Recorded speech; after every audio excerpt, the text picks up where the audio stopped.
I want to remind everyone to download, rate, and subscribe to the 415ers podcast, coming out with episodes Monday, Wednesday, and Friday on the Odyssey Sports Podcast Network. I'm on social at eGittings10. Marc is on social at Marc Grandy, Marc with a C, Grandy with an I. This takes us to the next part of our conversation, Marc, which Christian McCaffrey getting into the mix with all of those weapons that we've talked about. Do you feel like the weapons for San Francisco are, over, under, or properly rated? Because to be honest, I've seen each side of the spectrum throughout, specifically this week, and sort of contrasted with the weapons that Kansas City has. Now, they look a lot better because of the quarterback and who's delivering the football, but it is interesting also contrasting this year's weapons that are pretty much the same with last season. And I think a lot of people are maybe not concerned, but curious with how Christian McCaffrey is going to specifically affect Deebo Samuel and his usage, because last year he was he was a first team All Pro. The accolade is there. But he was one of the most effective and electric players in football. And we've seen glimpses, obviously, Monday night against the Rams. And I'm sure 49ers fans are hopeful that he can sort of have a repeat performance this upcoming Sunday against Los Angeles. But I'm curious where you fall on this. I'll give you my answer after. But it's just a question that sort of came to me as I was scouring through Twitter this weekend, because the 49ers absolutely have a ton of weapons. You said it yourself. It's the best skill group in the NFL, and you can certainly make that argument. But I think a lot of fans are questioning now whether they are over, under, or properly rated. I think they're properly rated. I think most people agree that this is, if not one of the best. I mean, if not the best, it's one of the best. A top 5 skill unit in the league. You look at McCaffrey, Kittle, Deebo Samuel, and Brandon Ayuk. I mean, you're going to be hard pressed to find a better 4, a more versatile 4, a more difficult 4 to try to scheme against and defend. Now, the numbers might not back that up. I mean, you say, all right, this is the best skill unit in the league. And no, I said that point blank. I said that after the Christian McCaffrey trade. I know you're referencing that. I stand by it, but the numbers might not back it up. This is a team that has struggled to score points. This is a team where any of those guys are going to struggle to get up to 100 yards in any single game. On the ground or in the air. And maybe McCaffrey is the exception. He can get, a combined 100 yards on the ground and in the air, but there probably aren't many others all that often that will break triple digits in terms of, offensive yards in a single game. I think the reason maybe for that disconnect between the lack of talent or, the abundance of talent and the lack of results or statistics or points on the board, unfortunately, it's probably the quarterback. This is just simply a quarterback who's not going to, throw the ball deep down the field too often and connect with his receivers. It's not a quarterback who is going to consistently make tough throws in tight windows. And then the other side of this is that the scheme isn't one that generally allows for gigantic receiving numbers. It's just not the way that Kyle Shanahan, at least the way that he has, made this 49er offense, the way that he has crafted it and built it. It's not one that's going to allow for too much through the air. I mean, the last 2 weeks, Jimmy Garoppolo's thrown 35 or more passes in consecutive weeks. That doesn't happen all that often. This most recent week was the first time he's thrown for over 300 yards in a game this season. That's the first time it's happened. And we're now in week 7, after week 7. Of course, and he to didn't your point, start. I don't think it's a coincidence that both games ended up in losses. Of course. Yeah. The reason that they had to throw more was because they were behind. So Yeah. I think you can say that this is a roster that is filled with some insane offensive talent, because it clearly is.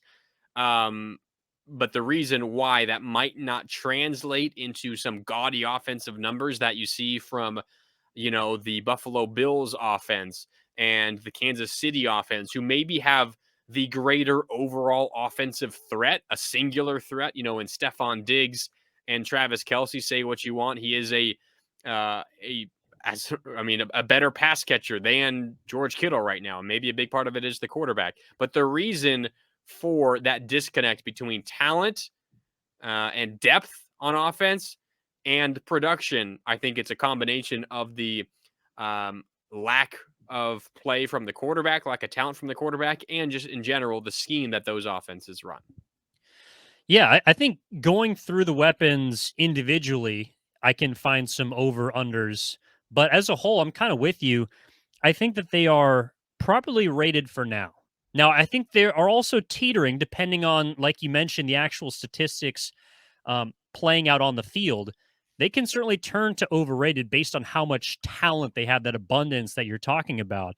But I think Brandon Ayuk right now, based on where people were projecting him before this season, I know that a lot of that had to do with Trey Lance and his connection with him this offseason has probably been a bit overrated. Um, George Kittle, I know he was hurt for a couple of weeks, but as of the last few, he's been showing up in the pass catching game. I think he's been pretty properly rated.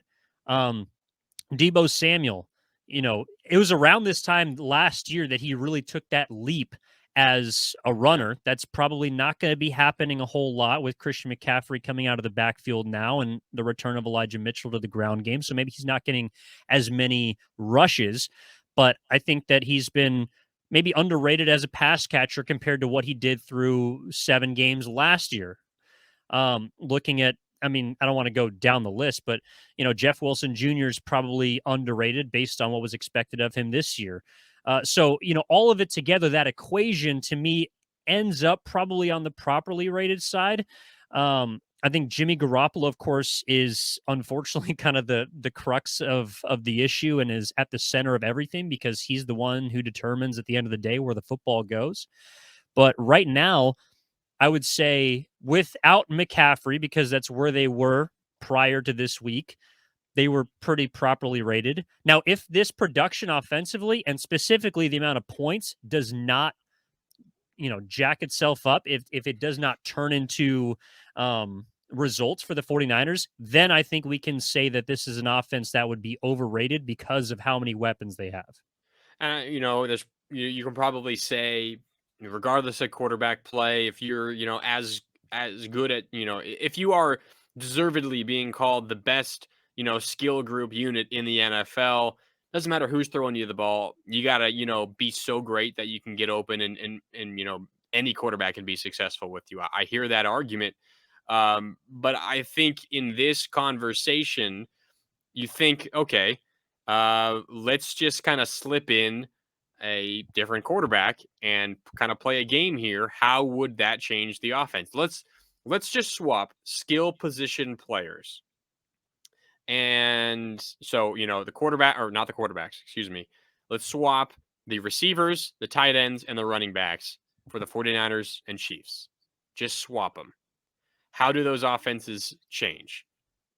Because in my mind, it's pretty clear the Kansas City offense reaches another level. Just, I mean, with Christian McCaffrey, Debo Samuel, George Kittle, and Brandon Ayuk, instead of, say, for example, Clyde Edwards-Helaire, you can say Isaiah Pacheco if you want, Travis Kelce, uh, Juju Smith-Schuster, and Marquez Valdez-Scantling on the 49ers. I think pretty clearly the Chiefs offense with the Niners weapons is better, led by Patrick Mahomes, of course, while the 49ers offense with Jimmy Garoppolo along with Travis Kelce and company takes a step backwards. I Yeah, think that's a pretty easy argument there. I think so too. And of course it all comes down to the quarterback, but I think stylistically the Chiefs, because of their quarterback, rely as far as skill positions outside of Kelsey more so on speed. And that is actually something that the 49ers do not really have. Now, you could Yeah. say that Jimmy Garoppolo can't stretch the field, and so that's why you don't see as much um, speed on the 49ers offense. That's not the way they're built. But Debo's not really a burner. Ayuk's not really a burner. Kittle's not a burner. Danny Gray is their fastest receiver right now, and they only threw him one deep ball against the Chiefs. It didn't pan out.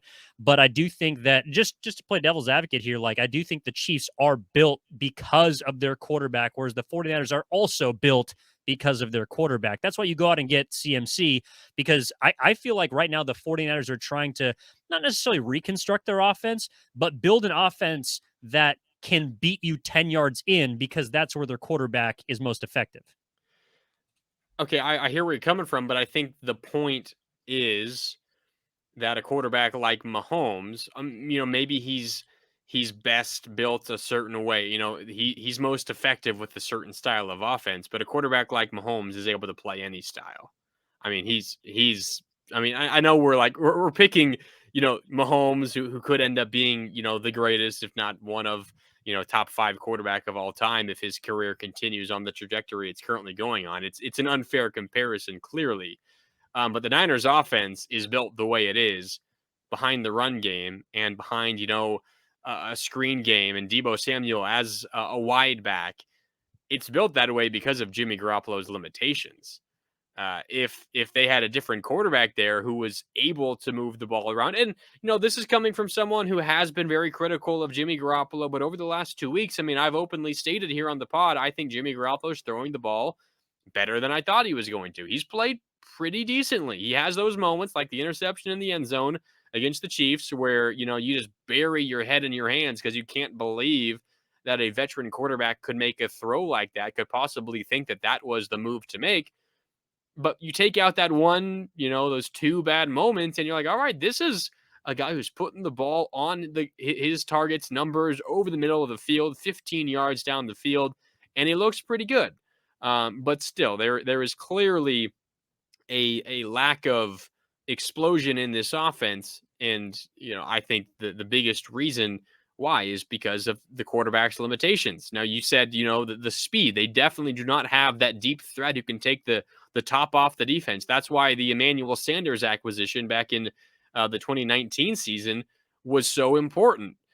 Because he was the guy who was able to get down the field. You remember, of course, the overthrow in the Super Bowl, but there was a huge play towards the end of the season. I believe it was around Christmas, where they were playing the Rams at home in a game they needed to win if they wanted to potentially win the division and get a bye in the first round. And it came down to the wire, and it was a big 3rd down conversion down the middle of the field, deep down the middle of the field to Emmanuel Sanders. The Niners do not really have that threat. That's a very fair point, and I agree. But still, the limitations of this offense, for the most part, are due to the quarterback. Yeah, I agree. And I mean, look, 23 to 27 points. I know it may not sound sexy, but that's honestly a pretty good day for most Jimmy Garoppolo led offenses. It's going to win you most games this year if you score in that range. Yeah, look, if they're 25 points a game for the rest of the season, I like the 49ers' chances in a lot of those games, injuries aside.